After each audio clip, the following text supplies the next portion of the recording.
આપણે ઘરે લગ્ન કરીને લાવીએ તો કદાચ લગ્ન કરીને લઈ આવીએ પછી એવું થાય કે હાહુને ગમે નહીં, સાસુને નહીં ગમે ને સસરાને ગમે તો ઘરમાં કચવાટ થાય તો તેના માટે કંઈ પંચ કરવી પડે, ભેગા કરવા પડે, સમાધાન કરવા પડે તો તે સમાધાન થઈ જાય ને પછી તો ઘર ચાલતું થઈ જાય. તેમ 2022માં કંઈ વાંધા વચકા થયેલા હોય તેને સુધારીને આપણે હવે આગળ વધવાનો છે. એટલે 2022માં કઈ જેને કઈ વાંધા વચકા થયા હોય જે થયું તે હવે આ ચૂંટણી ભારત દેશના વડાપ્રધાન નરેન્દ્ર મોદી સાહેબની છે.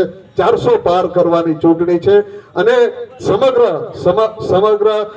કપરાડા વિધાનસભા નહીં, સમગ્ર વલસાડ જિલ્લાની વાત કરું તો કનુભાઈના આગેવાનીમાં આ વખતે ખાલી રસ્તાની વાત કરું, બીજા બધા કામો તો અતિશય છે જેની કોઈ ગણતરી નથી. આ કપરાડા વિધાનસભાની વાત કરું તો 2002માં હું પહેલી વાર ચૂંટાયો અને 2000માં તાલુકા પંચાયતમાં તે દિવસે લગભગ કપરાડા તાલુકાના 18 થી 22 ગામ એવા હતા કે જ્યાં લાઇટની સુવિધા, રસ્તા તો દૂર, લાઇટની સુવિધા ન હતી. એ 2001 પછી ગુજરાતના મુખ્યમંત્રી નરેન્દ્ર મોદી સાહેબ મુખ્યમંત્રી 2001માં બન્યા, 2002માં હું ધારાસભ્ય બન્યો. ત્યારથી હું ભલે કોંગ્રેસમાં હતો પણ ત્યારથી જે યોજનાઓ એવી બનાવી કે સામાન્યમાં સામાન્ય નાગરિક સુધી એને સુવિધા મળી રહે. એને ગુજરાતના મુખ્યમંત્રી હતા ત્યારે 2 લાખ રૂપિયા, ત્યારના 2002, 2004 એટલે આજથી 20 વર્ષ પહેલાના 2 લાખ રૂપિયા એટલે તો બહુ મોટા કહેવાય. આજના તો 20 લાખ રૂપિયા બરાબર, તે દિવસના 2 લાખ રૂપિયા એટલે આજના 20 લાખ રૂપિયા બરાબર. આજે ભલે 10 લાખ રૂપિયા છે પણ તે દિવસના 2 લાખ રૂપિયા 20 લાખ રૂપિયા બરાબર હતા. ત્યારે એમણે એ મુખ્યમંત્રી માં યોજના કાઢી કે જેના થકી અમુક બીમારી થાય, મુશ્કેલી પડે તો એ ઉપયોગી થાય. ત્યારબાદ વનબંધુ 2007માં વનબંધુ યોજના લાવ્યા કે જેથી સમગ્ર આખા વિસ્તારની અંદર રસ્તાની કનેક્ટિવિટી બધું. પહેલા તો હું તમને દાખલો આપું કે આજથી 1985 થી 90ના દાયકામાં ભાગ્યે જ કોઈના ગામમાં 1-2 મોટરસાયકલ હોય, બાકી ગાડી બી નહીં હતી, બળદગાડલા હતા, એના સિવાય કંઈ નહીં, રિક્ષા કે કોઈ વસ્તુ કંઈ હતી નહીં. વધીને 1-2 મોટરસાયકલ ને ટ્રેક્ટર હોય, બાકી એના સિવાય કંઈ હતું નહીં. જાન લઈ જવાના તો બળદગાડા કાં તો ટ્રેક્ટરમાં લઈ જતા. એ પરિસ્થિતિ 85 થી 90 ની હતી. ત્યારબાદ ધીરે પ્રગતિ થઈ. પણ 2001 પછી ગુજરાતના મુખ્યમંત્રી નરેન્દ્ર મોદી સાહેબ બન્યા પછી જે વિકાસ થયો અને પછી જે કામો થયા તેની કોઈ કલ્પના આપણે ન કરી શકીએ. અત્યારે જ 125 કરોડ રૂપિયા આ વર્ષે 2024ની અંદર એકી સાથે ખાલી રસ્તાના, પછી કપરાડાની અંદર કન્યા શાળા હોય, કોલેજની અંદર હોસ્ટેલ, કન્યા હોસ્ટેલ, બોયઝ હોસ્ટેલ, ટોટલ બંને મળીને 60 કરોડની આજુબાજુ નિવાસી શાળાથી માંડીને તમામ સુવિધાઓ ઊભી કરવા માટે હોસ્પિટલ, પહેલા આપણી નાના પ્રાથમિક આરોગ્ય કેન્દ્ર હતું, તેના બદલે હવે CH સામૂહિક આરોગ્ય કેન્દ્ર થયું. જ્યારે કોરોના જેવી મહામારી આવી ત્યારે ઓક્સિજનની સુવિધાથી લઈને બધી જ સુવિધા ઊભી કરવા માટે સરકારે ચિંતા કરી, ઓક્સિજનની સિસ્ટમ આખી લગાવી. અને કારણ કે કોઈ સુવિધા હતી ને એ સુવિધા ઊભી કરવાનું કામ આ સરકારે કર્યું છે. અને 2020ની કોરોનાની વાત કરીએ તો કોરોનામાં આજ નાના પોનામાં સવાર સાંજ પડે એટલે પબ્લિક માણસ એક ફટાકડો પડે તો 2000 માણસ ભેગા થઈ જાય એવું પરિસ્થિતિ હતી. ત્યાં કોરોનાના સમયે એક માણસ ઊભું રહેલું દેખાતું નથી. એ સમયે પણ આપણી સરકારે ચિંતા કરીને તમામ સુવિધાઓ આપી છે. ત્યારે વિકાસના કામોની વાત કરીએ તો ઘણો લાંબો ઇતિહાસ થઈ જાય, પરંતુ જે જરૂરિયાત છે, જે વિસ્તારની અંદર જરૂરિયાત છે, વિસ્તારની અંદર જેટલી જરૂરિયાત છે એટલી. કનુભાઈ સંગઠનના પ્રમુખ હતા તો કદાચ મને 20-25 કરોડ રૂપિયા ગ્રાન્ટ મળતી, એમાંથી અડધો ભાગ કરીને ગુલાબભાઈને આખી ટીમને બધાને થોડા વહેંચી આપતા. એટલે કારણ કે મને એવું કે વિસ્તારમાં કામ તો થાય ને, કનુભાઈ 5 કરોડ વધારે આપે તો ફાયદો તો મને જ થાય. એટલે ફાયદો તો મને જ થાય કારણ કે વિસ્તારમાં કામ થાય. કદાચ હું કામ મંજૂર કરું તે જ કામ ગુલાબભાઈ લઈને જાય એટલે મારું તો ડબલ કામ થઈ જાય. કામ તો થઈ જાય, આપણે તો લોકોનું કામ થવું જોઈએ. લોકોનું કામ કેવી રીતે થાય તે વિઝન રાખીને આ શૈલેષભાઈ પેલા પોપટિયાનું કામ લેવા ગયા, પણ યાદીમાં જોયું તો મેં બી પોપટિયા લખેલું એટલે એ લોકોનું કામ થઈ ગયું. એટલે સૌથી મોટી મારામારી ગોઈમાના પોપટિયા ફળિયાની હતી, પણ કામ તો મારું લખેલું હતું કે મેં બી પોપટિયા ફળિયાનું કામ કરતો. તો હા મારે તો પછી નારિયેળ જ ફોડ્યા હોત ને એટલે હંમેશા આપણે તો કામ થવું જોઈએ. કામ કેવી રીતે થાય? આમ થાય કે આ કાન પકડો કે આ કાન પકડો, પણ કામ થવું જોઈએ. એ કામ આપણે સૌ બધાએ સાથે મળીને કરવાનું. સરપંચ મિત્રોને આજે ભારત દેશના યશસ્વી વડાપ્રધાને તમને જોયો છે કે તમને દાખલો આપું કે પહેલા આજથી 40 વર્ષ પહેલા તલાટી સરપંચ હોદ્દેને બનાવતો કે કોને સરપંચ બનાવે. આ બાજુ અમારા જમશીભાઈ પટાવાળા છે કાં ખબર નહીં હતા, આ બાજુ જ હતા. તો સરપંચ બનાવવાનો તો તલાટી હોદ્દી લાવે કે સરપંચ કોને બનાવે, કારણ કે 1 રૂપિયો બી નહીં આવે. 1 રૂપિયો બી ગ્રામ પંચાયત પટેલનો વટ, ત્યારે ગામમાં પટેલનો વટ, ગામમાં પટેલ હોય તેનું સૌથી મહત્વ હોય. ત્યારે આજે સરપંચ અંદર એક વ્યક્તિ દીઠ 488 રૂપિયા પૈસા મળે સીધી ગ્રામ પંચાયતને. અત્યારે 15માં નાણાં પંચમાં જે કંઈ નાના મોટા કામો કરવા માટે. આજે નાના પોંડાની વાત કરું તો નાના પોંડા 1980માં કંઈ હતું ને, એક લારી હતી બાબલાભાઈ ચાયવાળા, મંગુના કુટુંબિક થાય ને, હા તો બાબલા કાકાની એક લારી હતી. આજે નાના પોંડામાં દુકાનનો ભાવ પૂછજો, રોડ પર 1 ગુંઠાનો ભાવ પૂછજો, શું ભાવ છે તે.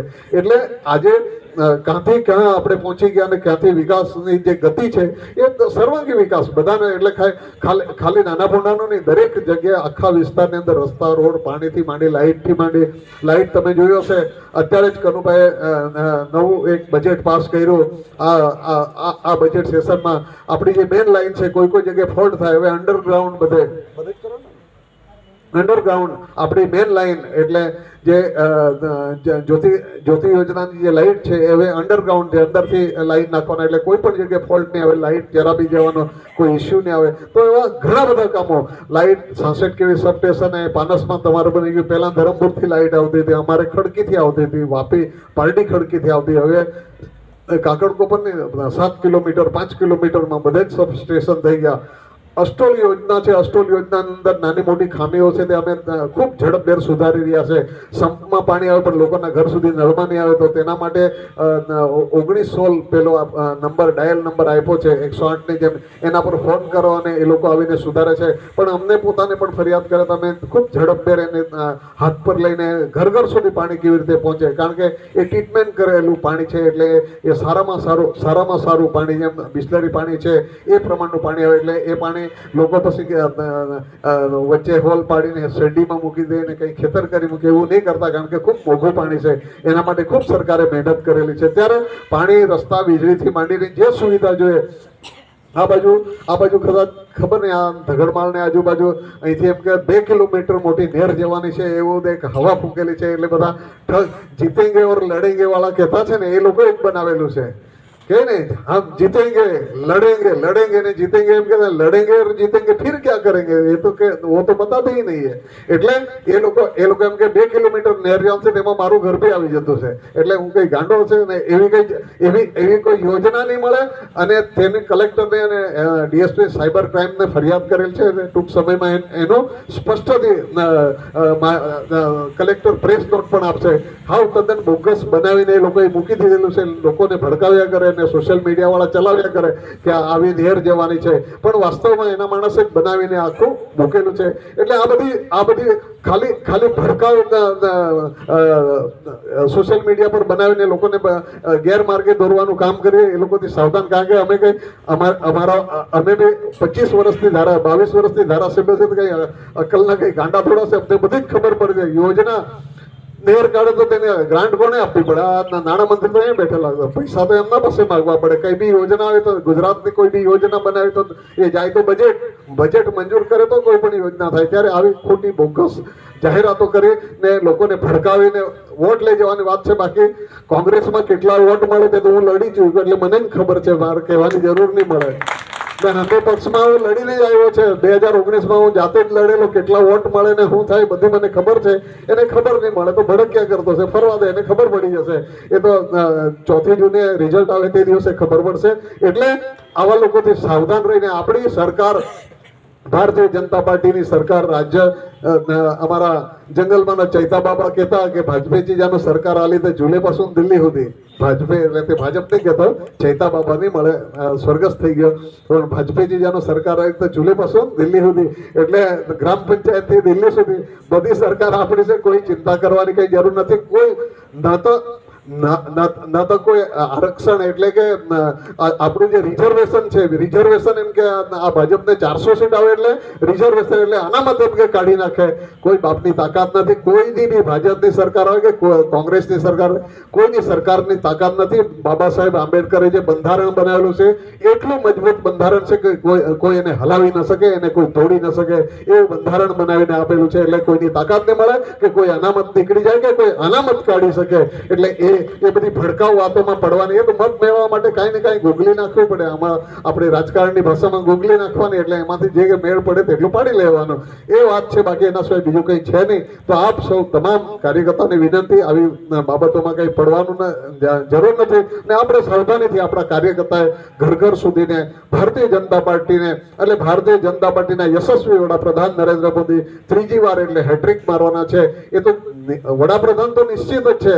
એને 100 દિવસમાં શું કામ કરવાનું તેનું લિસ્ટ બી બનાવીને મૂકી દીધું છે કે હું પ્રધાનમંત્રી શપથ લીધા પછી 100 દિવસમાં મારે શું કામ કરવાનું. તેના સાથે અત્યારે ગઈ વખતે ઝાડુ વાળું ચાલ્યું, તેમાં લાઇટ મફત આપવાના, લાઇટ મફતમાં 300 યુનિટ. તેના કરતા ભારત સરકાર અને ભાજપની સરકારે ડાયરેક્ટ એને કાયદેસર યોજના બનાવી દીધી. હવે દરેકના ઘર પર સોલર પેનલ લગાવીને સૌર ઉર્જા, એનાથી 300 યુનિટ મફતમાં લાઇટ મળે. તેના માટે કનુભાઈ અને ભારત સરકારે યોજના બનાવી હતી. 1 કરોડ દેશમાં 1 કરોડ ઘરમાં 20 થી 25 લાખ ઘરો ગુજરાતના આવે. સ્ટેપ બાય સ્ટેપ તમામ ઘરો ઉપર સોલર આવશે અને એક પણ પૈસો 0% 2024નું જે મિશન છે, 2024 પછીના 5 વર્ષનું મિશન, 0 આખા દેશમાં એક પણ પૈસો લોકોએ બિલ ન ભરવું પડે. તેના માટે આખી દેશની યોજના બનાવી હતી અને મફતમાં ફ્રી લાઇટ. આપણને જે કંઈ ચિંતા છે લાઇટનું બિલ ભરવાની, એ લાઇટ, કારણ કે હું પોતે મારે 7.5 કિલોવોટનું સોલર મૂકેલું છે. મારું 22,000નું બિલ આવતું ઉનાળામાં, એ 2,000 રૂપિયાનું અત્યારે બિલ આવે. ખાલી 2,000 ને બાકીના પૈસા વધારેના એ જમા થાય, આપણા ખાતામાં જમા થાય. ત્યારે લાઇટનું બિલ ભરવાની ચિંતા આવતા દિવસોમાં મટી જવાની છે. એટલે એના પાછળ કોઈ પડે નહીં. આપણા જે દરેકને નાની મોટી યોજનાનો લાભ તો મળતો જ છે. કોઈ ને કોઈ યોજનાનો આપણને લાભ દરેક ઘરને મળે છે. પછી ગરીબ માણસ હોય કે મોટો માણસ હોય, બધાને જ યોજનાનો લાભ મળે છે. આ તબક્કે આપણે આવતી 7 તારીખે પેલો એકવાર પાર્લામેન્ટમાં જોવા માટે ગયેલો. ત્યારે લાલુ પ્રસાદ પાર્લામેન્ટમાં એમ કહેતા, અભી દેખના કૂદ કે વોટ દબાएंगे. તેમ આપણા બધા જ મતદાર કાર્યકર્તાને કહેવાનું કે કૂદીને કમળના ફૂલ પર બટન દબાવીને આપણે કામ કરવાનું છે. અને ભારત દેશના વડાપ્રધાન નરેન્દ્ર મોદી સાહેબના, યશસ્વી વડાપ્રધાન નરેન્દ્ર મોદી સાહેબને 400 પાર સાથે આપણે સૌ ભેગા મળીને આ કાર્ય કરવાનું છે. આ તમામ મારા સરપંચ મિત્રો, આગેવાનોને વિનંતી કે આપણા વોટ નહીં બગડે ગામમાંથી. પછી અમને, કારણ કે તમે ગામમાંથી અમે બી હિસાબ કિતાબ જોતા છે, કોણ શું કરતો છે તે પ્રમાણે પછી કામ આપવાનો વારો, એટલે ધમકીને આપતો મળે. પણ પછી વિચારીને કામ કરવું પડે. કારણ કે આટલું કામ કરી ગુલાબભાઈ અને કનુભાઈ પાસે કોઈ વિસ્તારનું કોઈ કામ બાકી નથી રાખતા. દરેક જે માગે તે, કોઈ બીજું વધારે કંઈ માગતા નહીં. મારે પાણી, લાઇટ અને રસ્તા 2-3 વસ્તુ માટે જ, બાકી પોતપોતાના રીતે પોતે કરી જ લે છે. છતાં પણ જે કંઈ નાનું મોટું કામ માટે, નાળા, પુલ કે જે નાનું મોટું કામ હોય, એ ખુટલીમાં આજ વર્ષો પહેલા એક ખાલી બ્રિજ બનાવવાનું હતું. તેના હારું એટલી માથાકૂટ કે નારિયેળ ફોડવા ગયો હતો. એમ કે તમે નારિયેળ ફોડી જાય પણ બનાવતા નહીં. મેં કે હવે બનવાનું છે એટલે નારિયેળ ફોડતા છે. ત્યારે એવા અરનાઈના પુલ માટે કેટલા વર્ષ સુધી ધક્કા માર્યા. ગુલાબભાઈનો પ્રયત્ન કરતા, મેં મારો પ્રયત્ન કરતા. પછી મંજૂર થઈ ગયો, આખો રસ્તો બી બની ગયો. ને એના કરતા મોટો 12 કરોડનો નવો, 12.5 કરોડનો નવો બ્રિજ બી બની જવાનો. અને આ નાકેથી પેલા નાકે અરનાઈનો રસ્તો પણ આ 5.5 મીટર છે, એમાંથી 7 મીટર કરવા માટેની દરખાસ્ત કરી દીધી છે. એ બી થઈ જવાનો. ડાયરેક્ટ અહીંથી ધરમપુરની આપણે ધામણી નીકળી જઈશું. ત્યારે આવા વિકાસના કામો તો ઘણા બધા છે. ફળિયાના રસ્તા, કાચામાંથી પાકા બધા જ રસ્તા બનાવી રહ્યા છે. લાઇટની સગવડ, સોલાર લાઇટ, હવે સ્ટ્રીટ લાઇટ માટે જેની ડિમાન્ડ છે એને પંચાયત બિલ ભરી શકે તો સ્ટ્રીટ લાઇટ પણ તેને આપી છે. એવા નાના મોટા બધા જ કામો કરી રહ્યા છે. ત્યારે આપ સૌ ખૂબ મોટી સંખ્યામાં અહીં ઉપસ્થિત રહ્યા તે બદલ આપ સૌનો બધાનો ખૂબ ખૂબ ધન્યવાદ. ભારત માતા કી જય. જય જય ગરવી જય.